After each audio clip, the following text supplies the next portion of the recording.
League of Legends. This huge IP has a MOBA, an auto battler, a card game, and now with 2XKO, they have a fighting game. And there's a closed alpha test that's happening right now, and I just so happen to be lucky enough to know an absolute mad lad that gave me a friend code. Thank you, Artdepartment FGC. Without him, this video would not be possible. Not only is he the founder of Illusion Gaming, an African fighting game team, but he's a content creator too. So I'll leave all of his links in the description, so check him out. He deserves it. Now, back to 2XKO. Coming from Riot, this has a huge standard to meet.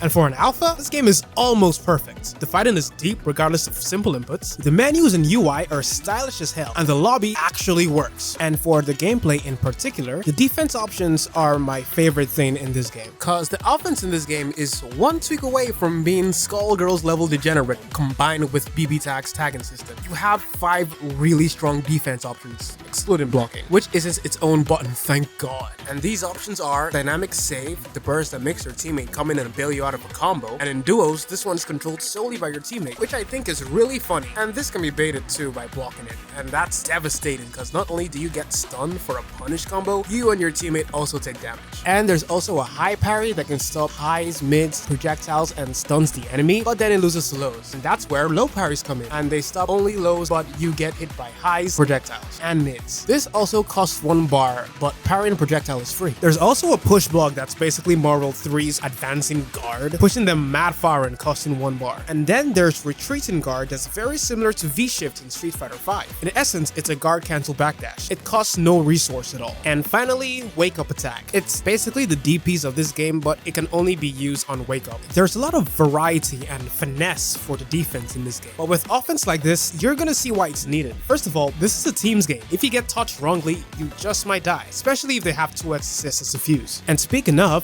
now's a good time to segue into explaining the fuse system. For a quick explanation, fuses are like perks you select before a match, kind of like the grooves in CVS2. You got the pulse fuse that gives you auto combos on your 3 attack buttons. You've also got the 2x assist fuse that allows you to chain 2 assist calls in a single sequence. And you've got the double down fuse that gives you the ability to chain supers together with your partner. There's the fury fuse that gives you a damage buff at low health, as well as a dash cancel that's really similar to drive rush in SF6, but I haven't really seen anyone use it. And finally, the freestyle fuse that allows you to handshake tag twice in a single sequence. What's a handshake tag, you ask? Well, when you press the tag button while your assist is out doing like a burst or an assist call action, you immediately switch to the other character. And speaking of buttons, this is a 6-button game: light, medium, heavy, special 1, special 2, and tag. And the tagging as well as the combos in this game are so freeform and loose. It feels like you can do everything, especially with the tag. You can handshake tag basically anytime you want, including specials, throws, continuing the combo after. But apart from that, unlike defense, there really isn't a specific offensive mechanic like Wild Assault or Drive Rush. All the crazy offense comes from the kit of the character, or the synergy of the character kits, making the matchups feel very different in terms of approach compared to other fighting games out now. And speaking of characters, I haven't played League before, but holy shit, if their characters are this cool, I might have to give it a try, although I have heard some horror stories. And the characters available to play in the alpha here are Braum, a heavy-hitting defense specialist with a shield, projectile, command grab, and a buff state. You do kind of have to manage the unbreakable buff, but it's kind of easy when you get the hang of it. I'll give him an A in terms of ease of use. He also has the cutest super in the entire game. Next is Ilaoi, a set play monster. She's got tentacles that continue her combos after her throw or knockdown automatically, and she's got really big buttons, which makes her really versatile in most teams, and the set play takes some time to get used to, but she's still pretty easy in my opinion. I'll give her an A for motion. Then there's Ari, the movement monster that will kill you if she touches you with her movie length combos. She's also really tricky to catch because she's the only character with an air dash. Oh,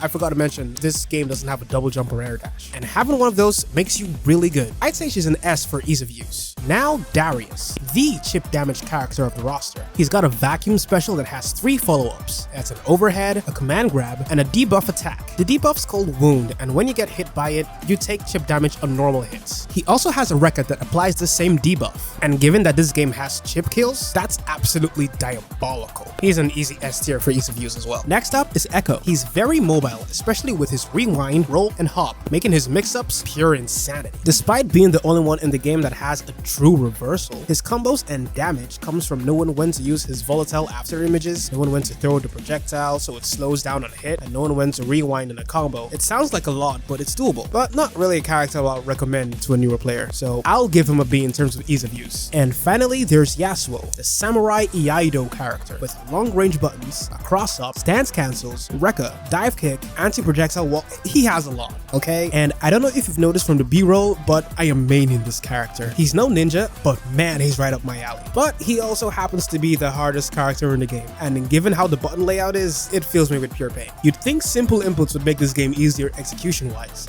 Not really, it's a lot of buttons to keep track of. And I know there are games like Street Fighter 6 with 6 buttons, but the funny thing is, I've bound less buttons on my controller in that game than in 2xKO. Hot take? I think 2xKO should have a motion input scheme option with no advantage at all, just to make it easier on the hands. But this is more than likely growing pains of a new game, as well as the new input scheme, and it'll fade away eventually, but I do feel it a lot more here than in most games. Another really small pet peeve I do have in this game are checkmate situations, and when you're low on health, you are almost guaranteed to get chipped out. A majority of the defense mechanics rely on you being in block stun before you can use them, except for parry and burst for some reason, which you can do in the middle of a combo for no reason at all. That's definitely unintentional, but that's besides the point. The defense mechanics in this game make it hard to avoid chip kills. If they removed chip kills from the game, or they added some sort of faultless defense or shield mechanic that negates chip damage, that would be great. The game is great, and I really do love the passion they put into this game. It shows everywhere, from the gameplay to the netcode being godlike. I mean, I'm playing from Nigeria, mind you, and the lobby experience is actually very fun. Not only can you air dash and move really quickly, you can also very easily spectate matches from the mini display that pops up. It's such a nice touch. As for my wish list for the full release, if you can give this game a replay takeover feature, this game would be unbeatable. Now, I don't know if the alpha is still up when this video is out, but if you do happen to catch this video early, I'll be streaming the game right now, hopefully. So come say hi. Also, subscribe and like the video for more 2xKO. I really like this game, and I also kind of want to make a dedicated video solely about Yasuo, so I hope this one does well too. Anyway, see ya.